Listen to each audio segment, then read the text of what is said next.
Up for auction is an Xante EnPress with the Enterprise feeder. You also get the Enterprise stacker, and you get the glass table, acrylic table, and you get this laptop, which is a, what is this? This is a HP Lenovo. It's an IBM properties, an i5. It's older, 12 gigs of RAM, half a gig SSD, I believe.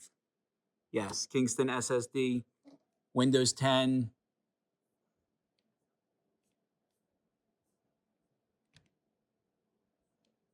Windows 10 LTSC, which is the kind with no ads and no BS.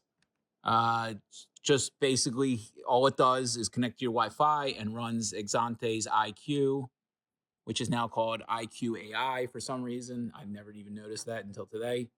18.2. It's tethered. It's locked. It's not locked, but it's set up to work with this engine because they put a code in the firmware that lets you use it one time. Anyway, replaced. Okay, so it's got about 1 million on the meter, which is a good bit, but it was all black and white. Shit, where'd it go? 1 million on the meter, but it was all black and white. They only ran 26,000 color. Took this as a trade-in for a Memjet. We replaced the black drum. We ran about 10,000 digital windows, not 10,000. A couple thousand digital windows, a couple thousand number 9s for another job that we run on our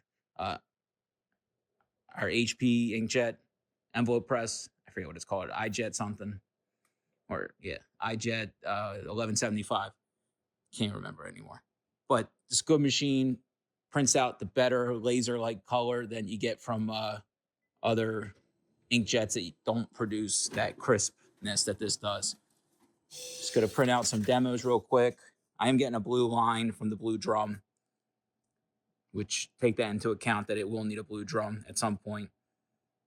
Serial number, today's date, total meter. Exit out of this. I'm gonna go into image print. I don't need to do that.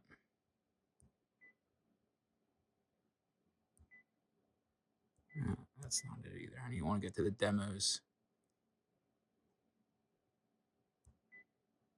All right, here's your maintenance info. So it shows that it might just need to be cleaned. Let me clean the drum.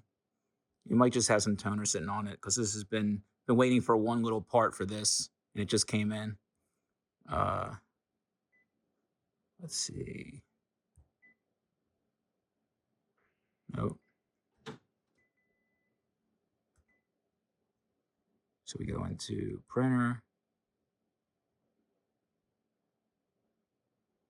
Nope.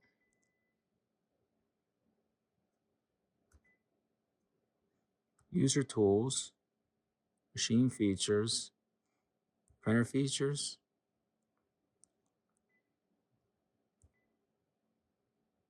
Test print. Configuration page. Let's start with the easy stuff. Feed tires were all replaced. The pickup roller was replaced. The separation, other rollers are good.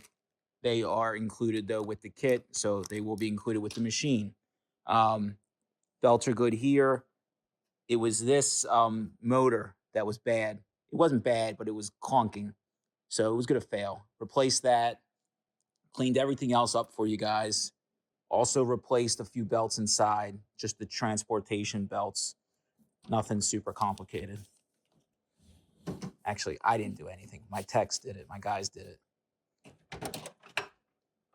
So these 3 belts and then these 3 belts were all replaced. Rollers are good. Transfer's good. Everything seems to work like it should. Everything's clean. Nothing's like overly worn down. They didn't run anything crazy hard. That's just a piece of paper stuck on there. I don't know, from an envelope probably. If they run a lot of like peel and seals, this thing gets nasty. I won't even take them back as a trade-in when they get from the peel and seals. And you can always tell by these gears how worn out these things are. Like, this is nothing. They were running number 9s with no coverage and black ink, which is actually can cause some other issues, but it usually, if you keep changing the black drums when it tells you to, it won't. These things are good for $500,000, maybe 350, I'd say, not $500,000. Definitely get another 150,000 out of it before you have any kind of maintenance besides that blue drum issue. But we're going to show you how to clean that up. Let's do a color sample. And I am printing on ivory paper for some reason.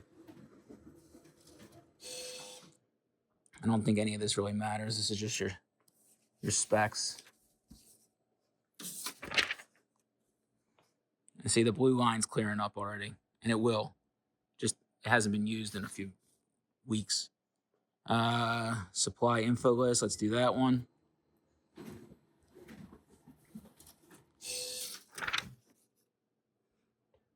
Waste toner, I vacuumed it out weeks ago.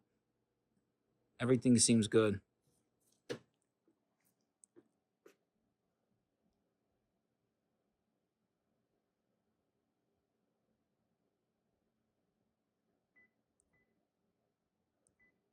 All right, so let's get out of this. See your ink levels there. Give you a little overview. CYMK, CYMK. Your transfer belt's here. Your drums are down here. This stick right here is how you clean. When you do get those marks, you sometimes have to stick them in these holes here and clean it. I'll show you real quick. It goes down in here like this. And that cleans your laser head. This is a very common machine made by Ricoh that Xante then white labels. There's your fiery iQueue. There's your serial number that matches the printouts. I don't know who Impact is, but you can get toners cheaper. Reach out to me. I'll tell you how to get toners everywhere. Tray 1 is 8.5 by 11. Your waste toner is over here, which it'll code when you do that. Tray 2 will do, I think, 12 by 18, maybe even 13 by 19. No, 12 by 18, I believe. 12 by 18 out of there. This is not really your machine for business cards, but you can do them. It will duplex too, but I wouldn't run heavy stock. Your belts all work. Your stacker works. This works. I don't want to keep feeding it because I got envelopes in here. It's a demo for you. It's got some number 9s. I'm going to run a few.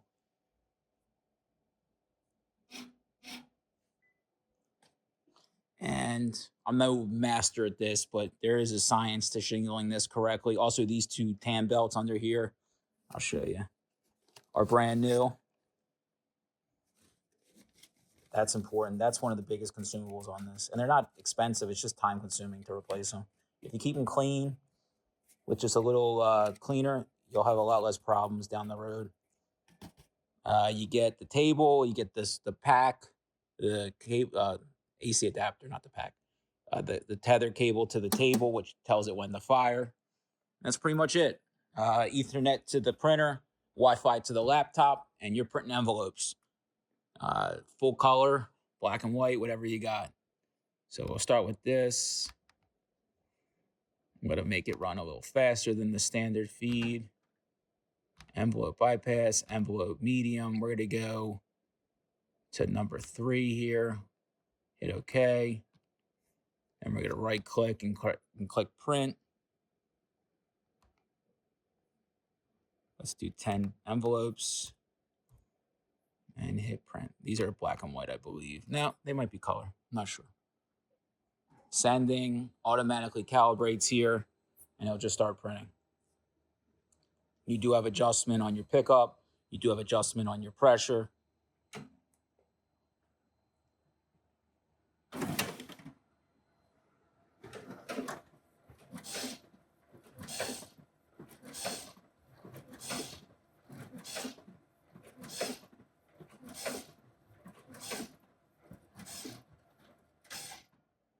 All right, pull these out. So this is like a blue hue. It's like a bluish hue. Let's go to another number 9. Printer settings.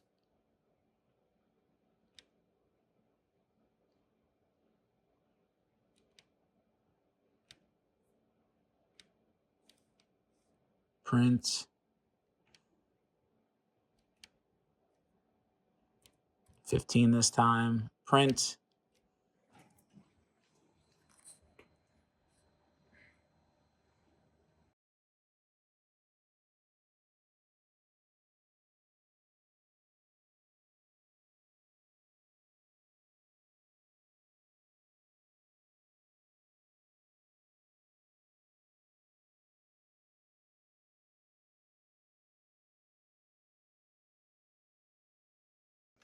And let me show you a color envelope real quick.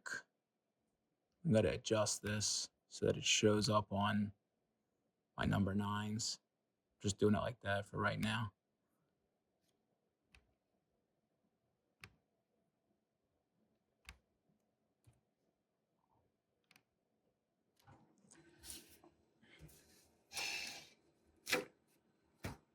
And once you get things running, it's a lot. These are old envelopes. They're all warped. So the fact that these are running fine tells you a lot about how well this thing has been maintained.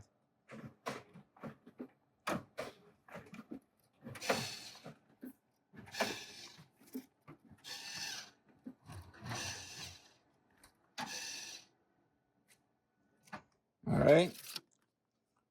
We'll run 10 by 13s out of here. You can also run 10 by 13s out of tray 2. Again, best way to ship this is white glove. We put all the extension table underneath. We put this extension comes off, goes underneath. We shrink wrap the hell out of it, bubble wrap it and shrink it. And then they wheel it right in off the lift gate right into your facility or right onto your dock. The other option is we can palletize the printer on one pallet, and then the table, I think we flip it upside down. We bubble wrap everything else to go inside the table on a 4 by, I think it's like 6.5 foot pallet. I prefer white glove on this. These are still digital printers, digital presses, and they are sensitive. I wouldn't say fragile, but sensitive. Reach out, questions, comments. If you want a shipping quote, please actually rephrase that. Reach out to me for a shipping quote if you are bidding on this. I would like you to be fully aware of the cost to ship. Anywhere east of the Mississippi, down to Florida, down to the south of Florida, we can ship anywhere white glove very easily. All right. Good luck. Happy bidding.